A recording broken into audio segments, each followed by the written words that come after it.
Death is the final stage in a person's life. Dying is a process which isn't instantaneous, but might begin a few weeks before someone passes away. As of now, the leading cause of death is heart disease.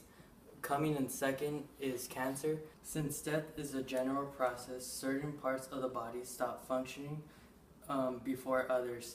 This is categorized in 4 other parts. Clinical death is measured by the individual's heartbeat and respiration. When they stop, the individual is pronounced dead. This is often referenced to in movies, but it's the most unreliable way since there have been cases where people have been alive even though their heartbeat and respiration stop. The brain death occurs when the brain fails to receive the amount of oxygen necessary for it to thrive. Basically, the cortex is the first part of the brain to die. The midbrain is the one that comes next, it fails. And the last of the brain to die would be the brainstem. Biological death occurs when the organs, such as the heart and lungs, fail to give off an electrical charge. And lastly, social death occurs when the terminally ill are beginning to be treated as a corpse rather than someone who's still biologically alive. The legal definition of death is 24 hours of unresponsivity, no reflexes, no breathing, and a flat ECG. Okay, hi. So in this part of the video, we are going to show and ask a couple of questions to an actual operating room registered nurse. I'm going to ask her a couple of questions about the biological aspects of death.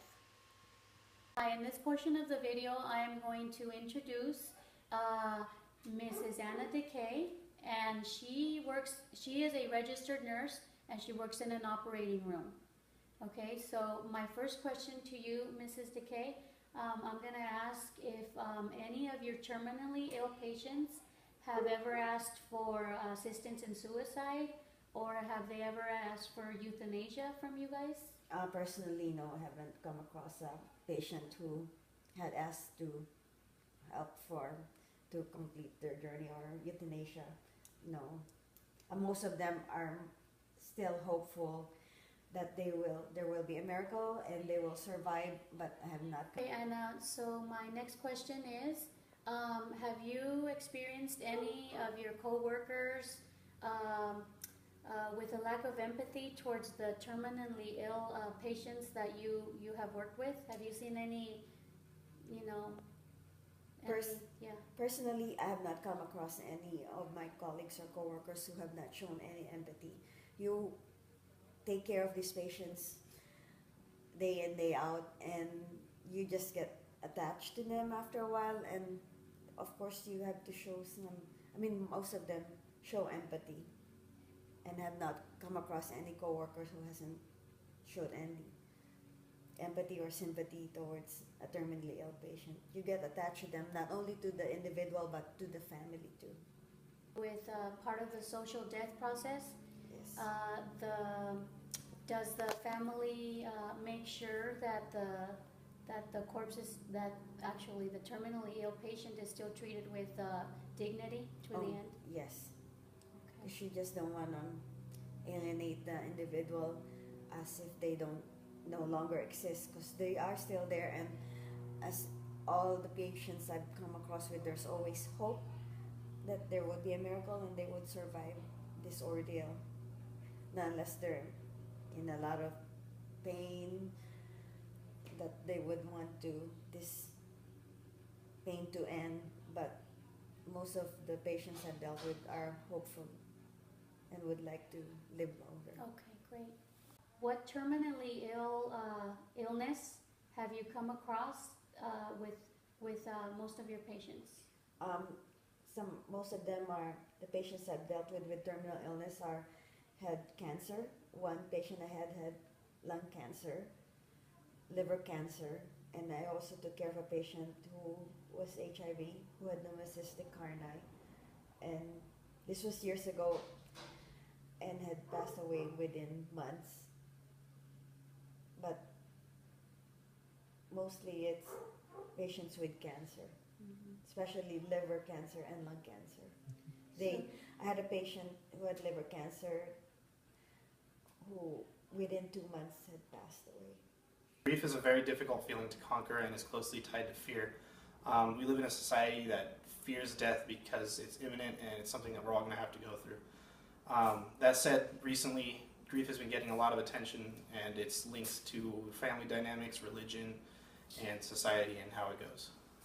Okay, so as painful as grief is, there are some people get over their grief quickly, as others can't. There actually are 3 types of morbid reactions that prevent a successful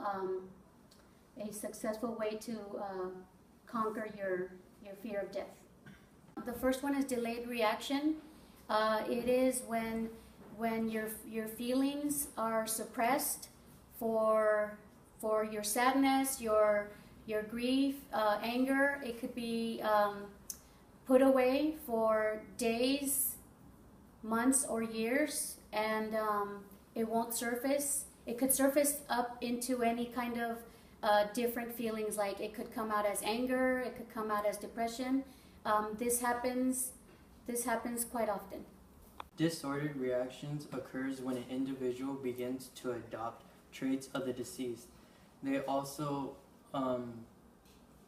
gain aspects of the illness of the deceased and also develop psychosomatic symptoms.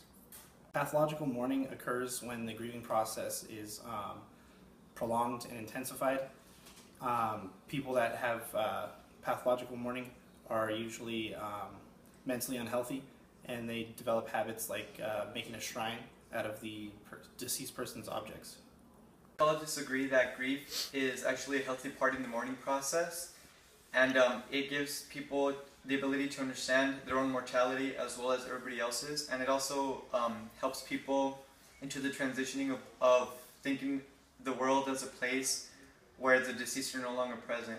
However, a renowned psychiatrist named Elizabeth Kubler-Ross identified 5 common stages in the grieving period, or rather the 5 common stages in which a person undergoes in the process of dying. So the first stage is shock and denial. That is when the person is actually shocked at how soon and imminent their death is. Their death is coming.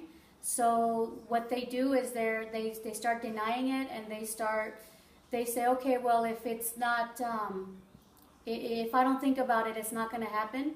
So what happens is they just go on as if nothing's happening, and they continue to live their life as regularly as they possibly can. Anger is usually redirected upon themselves, others, or specifically God.